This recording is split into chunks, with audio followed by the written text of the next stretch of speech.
Bismillahirrahmanirrahim.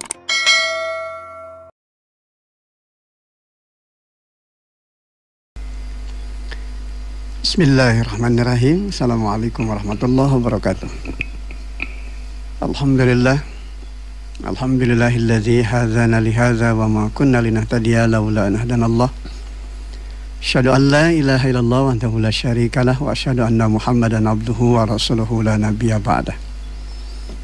Terima kasih, alhamdulillah senantiasa kita panjatkan puji dan syukur kita kepada Allah Subhanahu wa taala di atas segala limpahan nikmat karunia-Nya. Kita bisa menikmati pagi hari yang segar setelah sebelumnya kita ditidurkan oleh Allah, bahkan dimatikan sementara waktu. Kemudian tentu saja tatkala kita terbangun, inilah bagian dari rasa syukur kita kepada Allah Subhanahu wa taala yang masih memberikan peluang dan kesempatan hidup bagi kita. Alhamdulillahilladzi ahyana ba'da ma amatana wa ilaihi nusyur. Bangun tidurnya kita tentu saja merupakan bagian dari anugerah Allah Subhanahu wa taala, kesegaran tubuh kita yang tentu harus senantiasa kita optimalkan untuk terus menghadirkan setiap langkah hidup dan kehidupan kita menjadi investasi ibadah karya amal soleh. Di kesempatan pagi hari ini, hari Selasa tanggal 13 Juli 2021 Miladiah, bertepatan dengan tanggal 3 Zulhijjah 1442 Hijrah. Dari gelombang 102,3 Rasa FM di agenda pagi kita Embun Pagi, mengawali hari dengan inspirasi dan ilmu. Insyaallah kita akan senantiasa terus berbagi ilmu, berbagi pencerahan, menghadirkan kehidupan kita yang makin syarat dengan makna ibadah dan karya amal soleh. Sebuah titian kehidupan yang tentu saja akan senantiasa menghadirkan kemuliaan, keberkahan, bahkan ampunan dari Allah Subhanahu wa taala. Senantiasa kita perkuat, kita perkokoh diri kita, keluarga kita, masyarakat kita, dan negeri kita ini dengan senantiasa bermohon kepada Allah di atas segala perlindungan, di atas segala pertolongan, hanya kembali kepada Allah Subhanahu wa taala terlebih dalam menghadapi wabah dan musibah ini. Allahumma inna na'udzubika minal barasi wal junun wal judam wa min sail asqam. Ya Allah, sungguhnya kami berlindung kepadamu dari penyakit belang, dari penyakit gila, penyakit sopak, penyakit lepra, penyakit buruk lagi membahayakan. Bismillahilladzi la yadurru ma'asmihi syai'un fil ardi wala fis sama wa huwas samiul alim. La ilaha illa anta subhanaka inni kuntu minaz zalimin. La ilaha illallah wahdah la syarikalah lahul mulku wa lahul hamdu wa huwa ala kulli syai'in qadir. Kita doakan pula untuk orang-orang terdekat dalam kehidupan kita yang saat ini mungkin sedang terbaring sakit, terutama di antara orang tua kita, ya. Kita doakan mereka selalu diberikan kesabaran, keridhaan menerima segala ketetapan Allah Subhanahu wa taala, dan tentu saja menjadikan sakit sebagai kifarat, penebus di antara segala dosa dan kesalahan. Senantiasa teryakini dalam kehidupan bahwa ketika Allah Subhanahu wa taala menyembuhkannya kembali, maka tentu kesembuhan itu adalah bagian dari karunia-Nya. Allahumma rabbana sa'atil ba'sya isfi anta syafi la shifa illa shifauka shifaan la yughadiru saqama. Terima kasih di kesempatan pagi hari ini. Alhamdulillah kita sudah masuk di tanggal 3 Zulhijjah. Itu artinya beberapa hari ke depan insyaallah kita akan melewati bagian penting dari puncak ritual haji dari saudara-saudara kita yang tahun ini berkesempatan menunaikan ibadah haji. Ya, walaupun tentu untuk negara kita tahun ini tidak melaksanakan, sudah 2 tahun terakhir ini ya, karena kan kondisi wabah dan musibah. Ada pelajaran penting, ada hikmah penting tatkala kita masuk ke bulan Zulhijjah. Kita senantiasa diingatkan kembali akan jejak rekam sejarah kehidupan dan baktilas hidup manusia agung sepanjang zaman, dari keluarga yang hebat, dari keluarga yang unggul, yang sepanjang hidup dan kehidupannya senantiasa berbasis tauhid, senantiasa hidup di dalam ketaatan, ketundukan dan kepatuhan hanya kepada Allah SWT. Nabiullah Ibrahim. yang bergelar Khalilullah, kekasih Allah, kesayangan Allah. Di kesempatan pagi hari ini insyaallah kita akan tadabbur ayat, merenungkan ayat-ayat yang tertera pada surah Al-Baqarah di ayat ke-127 ya, dan ayat ke-128. Kita bacakan ayatnya di surah Al-Baqarah ayat 127 dan ayat ke-128. A'udzubillahi minasyaitonirrajim. Wa idh yarfa'u Ibrahimul qawa'ida minal baiti wa Ismail. Dan ingatlah ketika Ibrahim meninggikan pondasi Baitullah bersama Ismail. Rabbana taqabbal minna innaka antas samiul alim. Seraya mereka berdoa kepada Allah, ya Rabb kami, terimalah amal kami, sesungguhnya Engkaulah yang maha mendengar lagi maha mengetahui. Rabbana waj'alna muslimaini laka wa min dzurriyyatina ummatan muslimatan lak wa arina manasikana wa tub alaina innaka antat tawwabur rahim.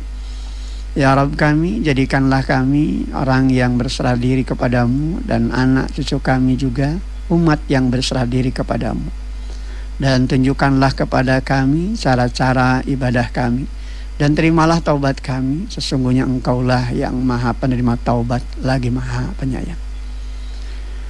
Dengar dari dua ayat di atas dari surah Al-Baqarah ya, di ayat ke-127 dan ayat ke-128 kita mendapatkan ibrah ya, kita mendapatkan pelajaran bahkan hikmah yang sangat luar biasa nih ya, tentang bagaimana konsep pembangunan ya kan, yang dibangun sedemikian indah yang diajarkan oleh Nabiullah Ibrahim alaihissalam dan Ismail alaihissalam. Dua sosok hidup yang keduanya senantiasa menjadi teladan.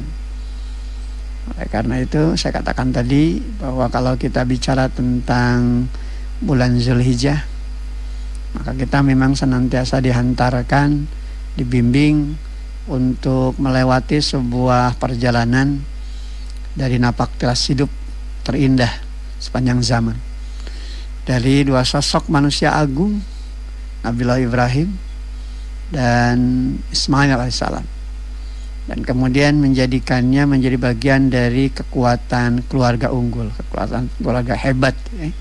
Bagaimana Ibrahim memposisikan diri sebagai ayah yang hebat, pemimpin yang tangguh, pemimpin yang bijak. Demikian juga sebagai suami teladan, dan kemudian melahirkan sosok pribadi dari istri yang unggul, istri yang hebat, istri yang melahirkan peradaban, Siti Sarah, demikian juga Siti Hajar. Bagaimana dari kedua rahimnya itu hadir generasi para nabi dan rasul kasih Allah. Demikian juga generasi-generasi yang lahir dari Siti Sarah kan, dan Siti Hajar. Mereka adalah menjadi cikal bakal bagi lahirnya sebuah peradaban dari generasi para nabi dan rasul, yang kemudian melanjutkan estafet perjuangan, menegakkan pilar-pilar tauhid di dalam kehidupan, yang tentu saja ini akan senantiasa menjadi pijakan di dalam menjalani hidup dan kehidupan. Kalau kita baca ayat ke-127, bagaimana kita diingatkan terkait dengan harmonisasinya hubungan antara ayah dan anak di dalam membangun pondasi Baitullah. Wa idh yarfa'u Ibrahimul qawa'ida minal baiti wa Ismail. Dan ingatlah ketika Ibrahim meninggikan pondasi Baitullah bersama dengan Ismail.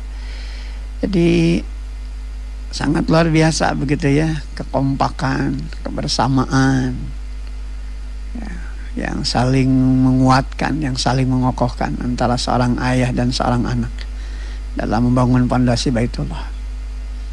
Tatkala mereka bangun pondasi Baitullah dan mereka sudah berhasil meninggikan pondasi Baitullah, mereka senantiasa mendekat, senantiasa merapat kepada Allah Subhanahu wa taala dalam zikir, dalam doa yang sungguh sangat luar biasa. Rabbana taqabbal minna innaka antas samiul alim. Ya Rabb kami, terimalah amal kami. Sungguhnya Engkaulah yang maha mendengar lagi maha mengetahui. Jadi harmonisnya hubungan antara Ibrahim sebagai ayah dan harmonisnya hubungan Ismail sebagai anak. Bahkan kalau kemudian kita gambarkan, inilah bagian dari harmonisasi hubungan antara pemimpin dan rakyat yang dipimpin. Yang idealnya tentu saja saling mengokohkan, saling menguatkan, tidak saling menjatuhkan. Bagaimana ayat ke-127 di surah Al-Baqarah ini memberikan gambaran yang luar biasa indah tentang gambaran ayah dan anak yang ideal. Ada komunikasi yang komunikatif begitu kan, di antara ayah dan anak, di antara pemimpin dan rakyat yang dipimpin. Bagaimana kita melihat sebuah gambaran ideal dari generasi tua, dari generasi muda, dari dua peradaban yang tentu saja saling membangun kepercayaan di antara mereka. Ibrahim sebagai orang tua betul-betul bijak karena melibatkan anak ketika membangun fondasi Baitullah. Yang ini tentu saja menjadi simbol bagaimana generasi tua, orang tua begitu kan, tidak pernah curiga kepada anak. Dilibatkan begitu anak di dalam membangun fondasi Baitullah, dilibatkan di dalam menyelesaikan masalah-masalah di dalam kehidupan. Kenapa? Karena Ismail sendiri mencerminkan gambaran dari generasi muda yang berakhlak mulia.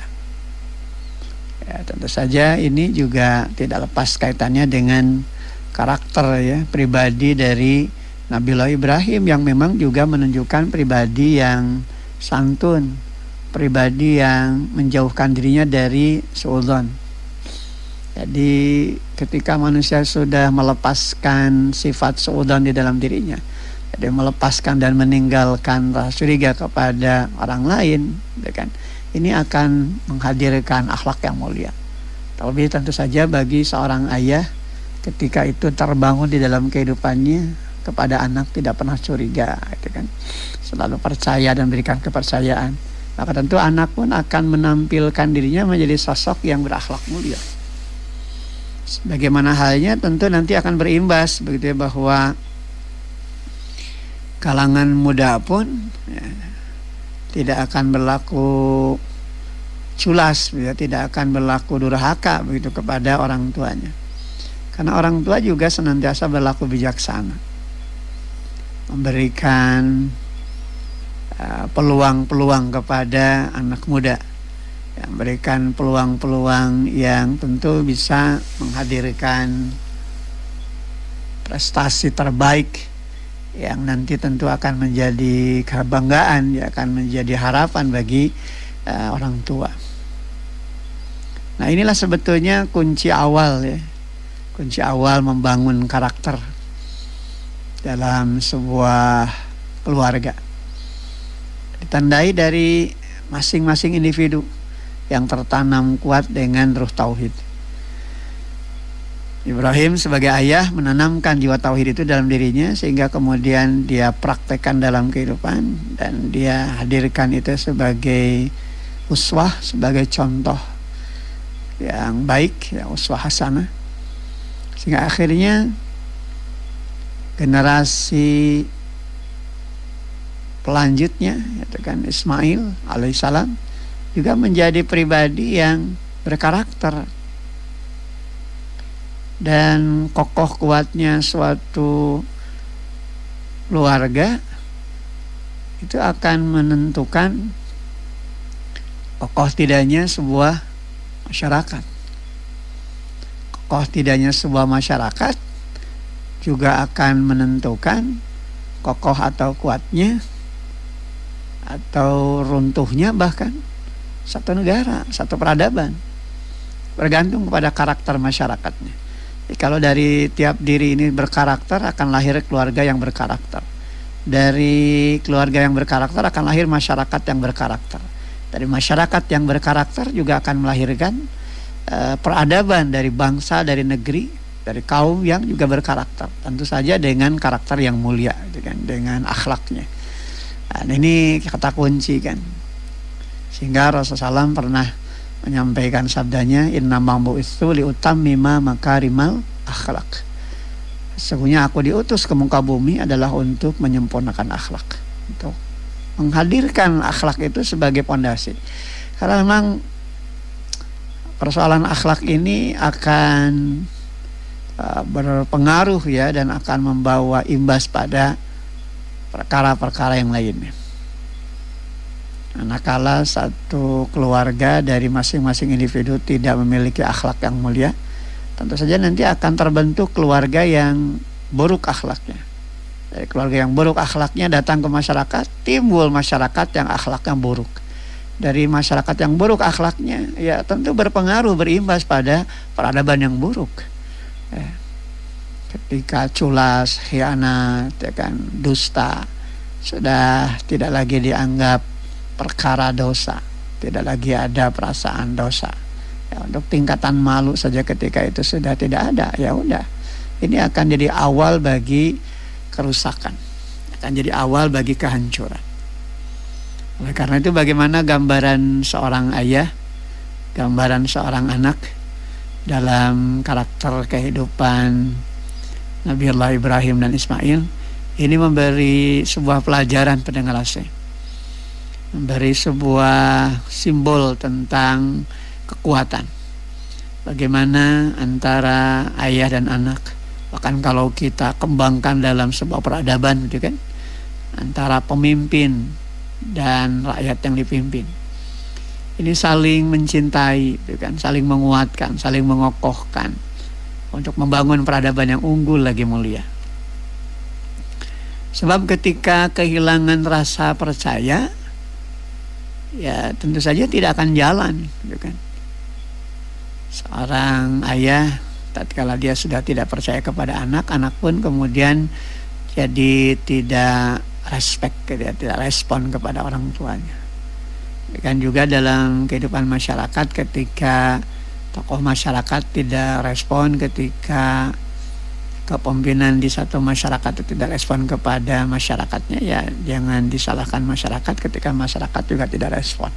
Apalagi kalau sudah bicara sebuah peradaban, ketika satu negeri, satu kaum, ketika pemimpinnya sudah tidak lagi respon kepada keinginan-keinginan masyarakat yang dipimpinnya, ketika tidak bisa membangun nuansa cinta dan kasih sayang, nah ini tidak akan mungkin hadir ya ketenangan, tidak akan mungkin hadir rasa percaya. Kalau sudah hilang rasa percaya, ya sudah hancur.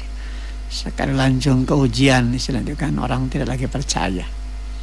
Maka ini yang harus dijaga gitu kan. Ini pelajaran pertama yang tentu harus senantiasa kita bangun ya. Bagaimana ketika kebersamaan itu bukan sekedar basa-basi begitu kan, tapi betul-betul ditumbuhkan dari penyadaran bahwa kekuatan di dalam membangun diri, keluarga, masyarakat, bahkan sebuah peradaban itu tidak akan muncul kalau tidak ada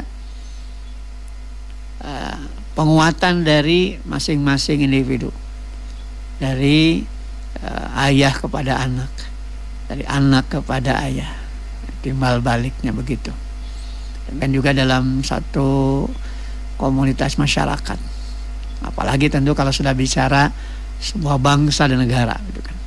Nah, ini pelajaran pertama yang harus kita petik, bagaimana keterlibatan anak gitu, keterlibatan warga masyarakat, keterlibatan rakyat ini harus senantiasa pupuk subur di dalam kehidupan. Diawali tentu saja dari karakter pemimpinnya begitu kan.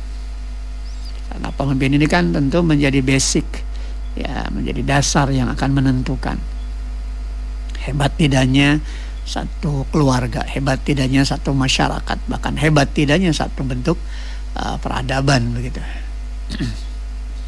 Kemudian pelajaran yang kedua, ketika ada kekuatan doa, artinya selalu dihadirkan agama di dalam kehidupan. Ya, jadi ini yang sebetulnya harus kita perkuat ya, kita perkokoh. Apalagi dalam situasi kondisi seperti saat sekarang ini dengan AC. Ya, kekuatan doa itu jangan hanya jadi sekedar penggugur gitu ya, kewajiban gitu ya, apalagi sekedar pelengkap. Karena doa itu bukan pelengkap, doa itu jadi penguatan pertama dan utama. Sebelum agenda hidup, sebelum aktivitas dilakukan, sebelum segala rencana ini dibangun, maka penguatannya itu ada pada kekuatan doa. Jangan sampai kita lost kontak dari doa. Jangan sampai kita lost kontak dengan Allah Subhanahu wa ta'ala. Tidak ada interaksi, tidak ada hubungan timbal balik kita dengan Allah, yang kemudian menjadikan kita terpuruk, jadi gelisah.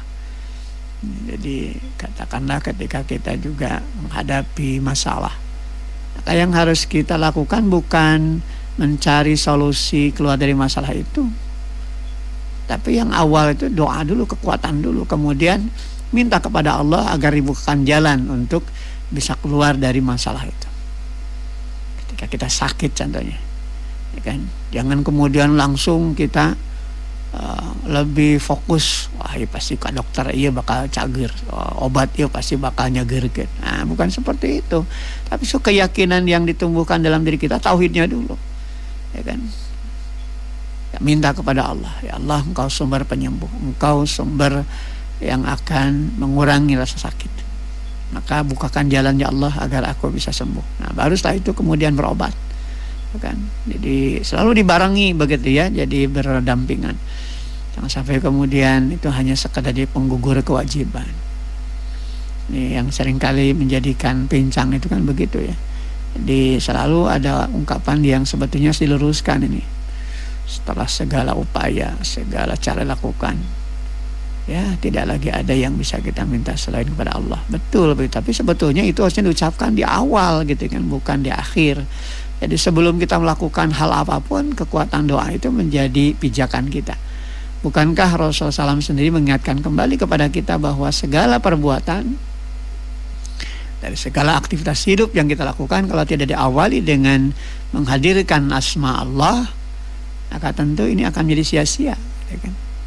Jadi segala cara yang kita lakukan, segala upaya, ya, istilah orang Priangan satekah saparipola, diketrukeun, dikerahkan untuk bisa keluar dari permasalahan, keluar dari berbagai bentuk tantangan-tantangan. Kalau kemudian tidak kita hadirkan Allah, lost kontak gitu ya dengan Allah, ya sulit kita mendapatkan jawaban. Karena sebetulnya jawaban yang pertama dan utama yang nanti akan kita dapatkan dan tentu yang akan memudahkan kita keluar dari berbagai problem di dalam kehidupan ini adalah tatkala kita kembali kepada Allah, begitu.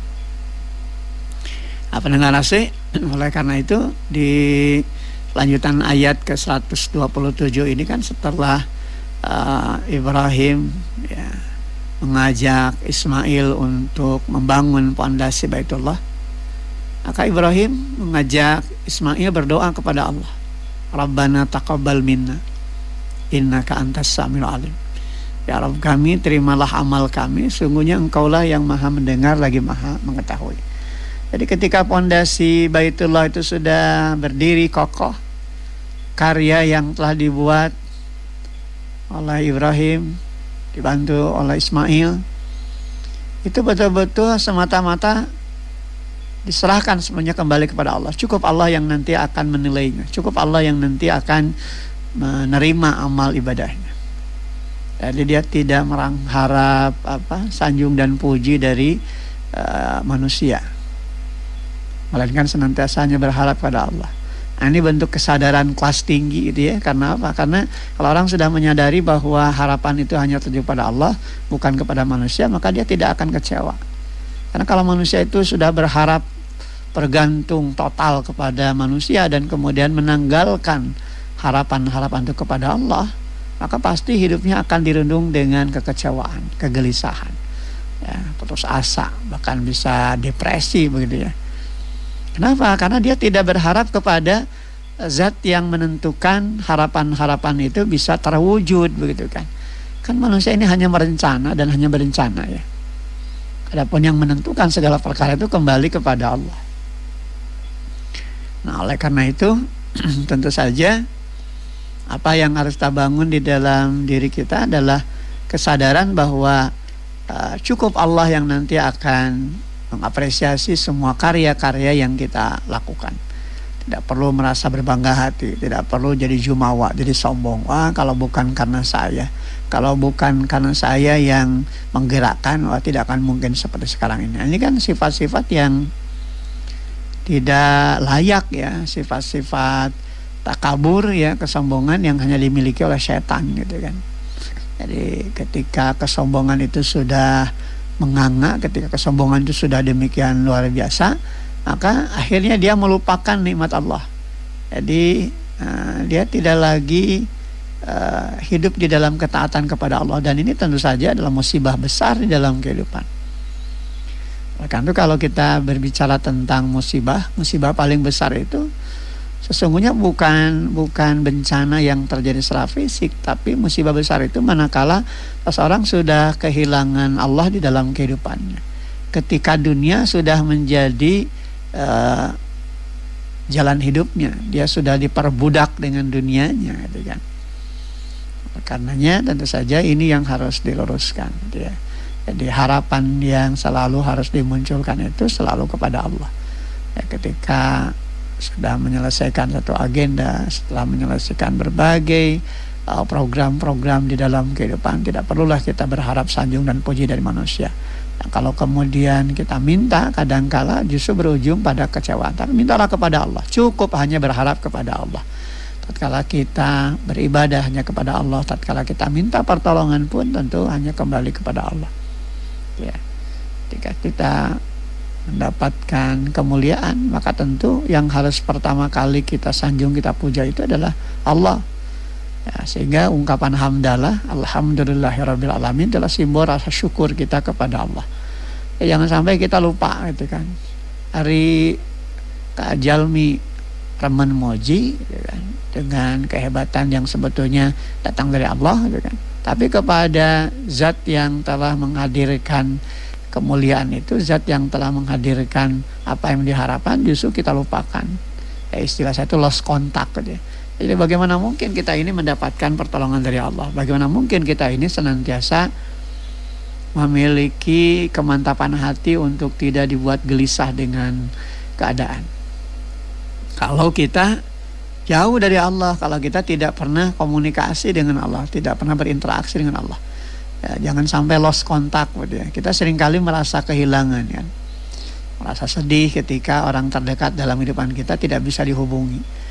Oh, dicari gitu ya, celah-celah bagaimana agar bisa kontak lagi, agar bisa terhubung kembali. Apalagi kalau itu sudah ada kait-mengkait dengan karib kerabat kita yang terdekat, yang kemudian jauh dalam kehidupan kita. Sedih ketika kita kehilangan. Tapi acap kali kita tidak merasa sedih ketika kita kehilangan Allah dalam kehidupan. Ketika kita sudah meninggalkan kontak kita dengan Allah, ketika nama Allah jarang kita sebut, ketika tidak lagi kita bisa merasakan nikmat tatkala zikir kepada Allah. Itu kan istilah saya itu lost contact dengan Allah. Nah, di saat ketika kita berhadapan dengan kesulitan, di saat ketika kita berhadapan dengan wabah, mememut ke Allah. Ya, ini kan tentu saja hal yang sampai terjadi begitu ya. Tapi itulah realitas yang terjadi dalam kehidupan kita. Kita baru merasa penting dengan Allah karena ada sesuatu yang ingin kita minta gitu ya. Tapi lamun teu aya maka kadang-kadang cuek, kadang-kadang jauh gitu ya. Nah, jangan sampai kita lupa, jangan sampai kita melupakan Allah. Sehingga Al-Qur'an mengisyaratkan dan mengingatkan kepada kita, wala takunu kalladzina nasullaha fa'ansahum anfusahum ulaika humul fasiqun. Dan janganlah kamu seperti orang-orang yang lupa kepada Allah lalu Allah menjadikan mereka lupa kepada diri mereka sendiri. Mereka itulah orang-orang yang fasik. Nah, pendengar AC, oleh karena itu kekuatan doa inilah yang memang harus senantiasa kita panjatkan. Oleh karena itu setelah kekuatan kesadaran di dalam diri bahwa cukup Allah yang akan menilai, mengapresiasi atas apapun yang dilakukan, karena Allah yang maha mengetahui kan? Dan Allah Subhanahu wa taala yang maha mendengar, maka kuatkan terus dengan doa sebagaimana juga yang diajarkan oleh Nabiullah Ibrahim alaihissalam. Nah, di ayat ke-128 ya kan. Rabbana waj'alna muslimaini laka wa min dzurriyyatina ummatan muslimatan lak wa arina manasikana wa tub alaina innaka antat tawwabur rahim. Ya Rabb, kami jadikanlah kami orang-orang yang berserah diri kepadamu, dan anak cucu kami juga umat yang berserah diri kepadamu, dan tunjukkanlah kepada kami cara-cara ibadah kami. Wa tub alaina, dan terimalah taubat kami. Innaka antat tawwabur rahim, karena sungguhnya engkaulah yang maha penerima taubat lagi maha penyayang. Ini luar biasa ya pendengar AC ya. Karena pilar yang dibangun oleh Nabiullah Ibrahim itu adalah pilarnya tauhid, maka yang muncul dari lisannya pun adalah kekuatan tauhid. Rabbana, gitu kan, waj'alna muslimaini lak, ya Rabb, kami jadikanlah kami berdua sebagai orang yang tunduk dan patuh kepada hukum-hukum dan ketentuan. Karena ternyata yang menjadikan rapuh, yang menjadikan hancurnya kekuatan dalam kehidupan itu manakala seseorang sudah tidak lagi menyadari akan pentingnya mentaati aturan hidup. Nah, ini ditandai diawali tentu saja ketika seorang itu tunduk patuh kepada aturan Allah. Karena ketika manusia sudah tidak lagi tunduk patuh kepada aturan Allah, maka pasti bisa diprediksikan bahwa dia pasti juga ketika berhadapan dengan hukum manusia akan menganggap enteng, ya, dianggap nanti sarwa gitu kan. Ya, tentu kepada manusia, hukum-hukum manusia ya bisa berkelit, bisa bersilat lidah, tapi tidak dengan hukum-hukum Allah. Allah tidak bisa dikibuli, ya Allah tidak bisa dibohongi. Sehingga ini yang memang menjadi pilar penting, ketaatan kepada aturan hidup, hukum lah gitu ya. Jadi bagaimanapun hebatnya sebuah peradaban, kalau kemudian dia tidak menancapkan kejelasan hukum dan aturan, ya pasti akan hancur. Yang muncul adalah karakter dari masyarakat atau peradaban yang tidak taat kepada aturan, bahkan kemudian jadi tidak bermoral. Demikian juga kesadaran akan pentingnya regenerasi. Ini kan di lanjutan doa di ayat ke-128 ya, setelah Rabbana waj'alna muslimaini lak, kemudian ada kalimat wa min dzurriyyatina ummatan muslimatan lak, dan di antara generasi kami sebagai umat yang tunduk dan patuh kepadamu. Jadi Ibrahim ini menyadari bahwa ada satu babakan baru dalam sejarah gitu ya, bahwa pasti tonggak estafet perjuangan itu akan beralih. Itu ngerasa bahwa bisa salilana gitu kan. Jadi akhirnya lupa dengan regenerasi, dikekewek sorangan gitu kan. Padahal sebetulnya ini kan harus disadari bahwa generasi masa depan itu harus bisa menjadi generasi yang lebih baik, dan ini hanya mungkin manakala ada tonggak regenerasi ya kan. Jadi ada suksesi begitu ya di dalam kaitan kepemimpinan. Jadi seorang ayah harus bisa melahirkan suksesi kepemimpinan kepada anaknya. Dalam masyarakat juga begitu, dalam peradaban juga begitu. Maka bisa dibayangkan pendengar AC bila gagal gitu kan membangun regenerasi. Ya, kalau kemudian anak-anaknya, generasinya tidak lagi bisa menjadi tonggak harapan bagi orang tua, ini kan musibah. Ya, musibah besar.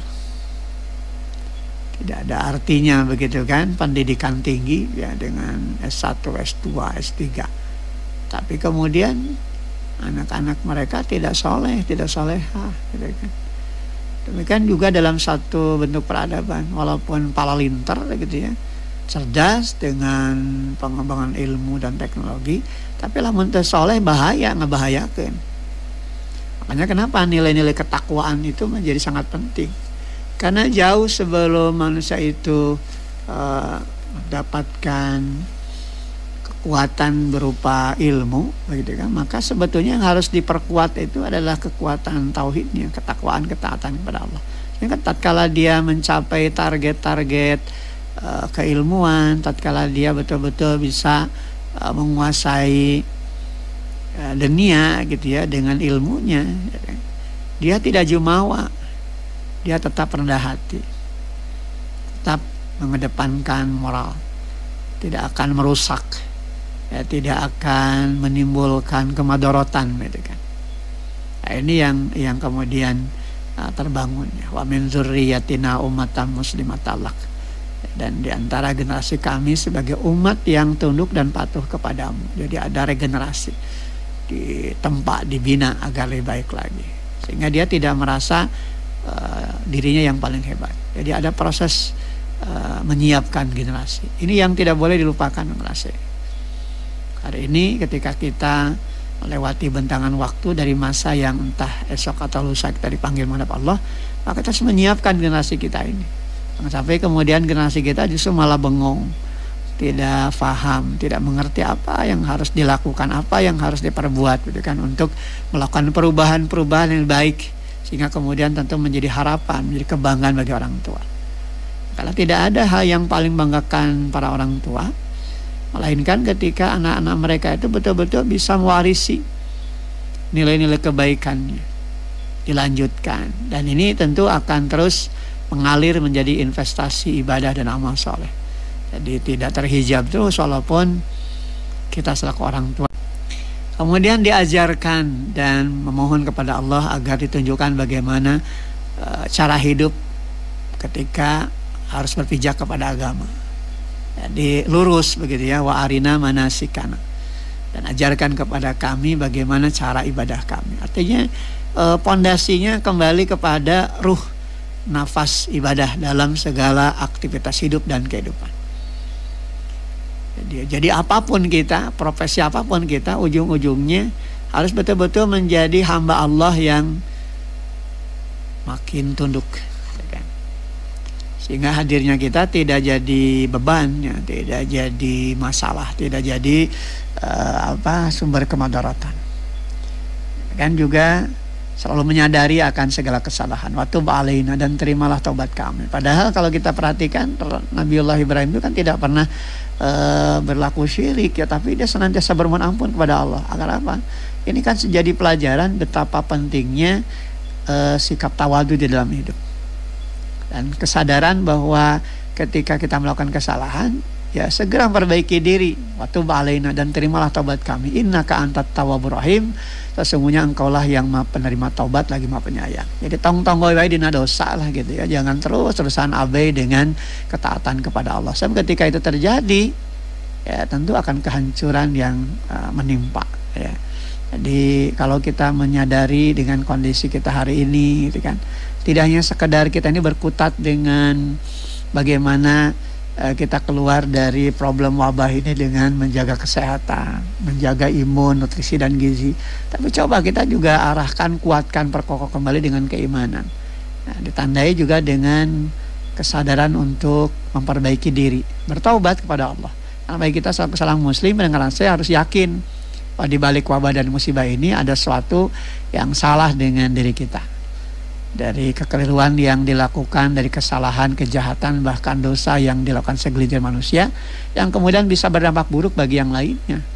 Sehingga kita diingatkan dengan ayat wattaqu fitnatan la tusibanna allazina zalamu minkum khassah.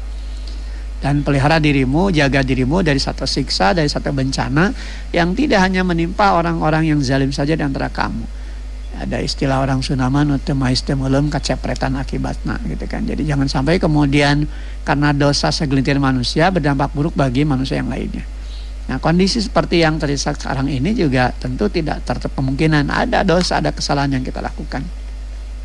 Maka mari kita terus bertaubat kepada Allah, terus kontak dengan Allah, dan terus berkomunikasi dengan Allah.